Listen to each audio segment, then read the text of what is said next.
This story out of the UK is currently sparking national outrage after this 18-year-old Henry Nowak was walking home following a night out with his football team filming Snapchat videos when he came across 23-year-old Vikram Digwa carrying a 21cm Shastar blade, a Sikh ceremonial weapon, and said to him, "You're a bad man, say you're a bad man, go on." Then Digwa stabbed Nowak 4 times, chasing him down the street. When the police arrived, Digwa claimed he was subject to racial abuse. The police then arrested Henry. He died bleeding out. Digwa has now been charged with murder, charged with carrying a knife in public. His mom has also been charged with removing the weapon from the scene and taking it home to hide it.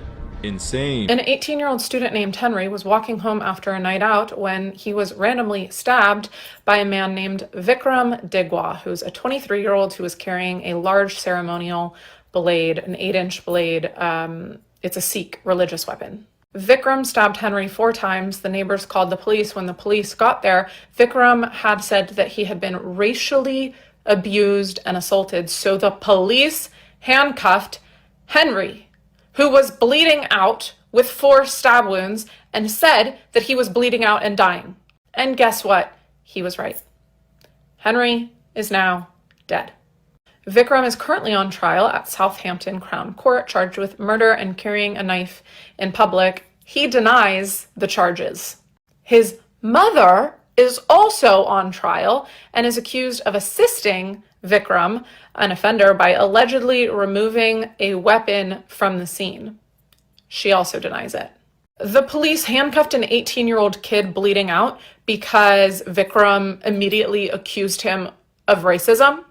He drowned in his own blood because the police thought he was racist. 18-year-old Henry Nowak, a university student, has died after allegedly being stabbed to death by 23-year-old Sikh man Vikram Digwa multiple times with an 8-inch ceremonial blade. But what makes this shocking case even more horrifying is the allegation of racism. According to court proceedings, after the stabbing, Digwa accused his victim, Henry, of racially abusing him. Astonishingly, the police handcuffed the dying teenager whilst he suffered catastrophic injuries. It is alleged he died suffocating on his own blood.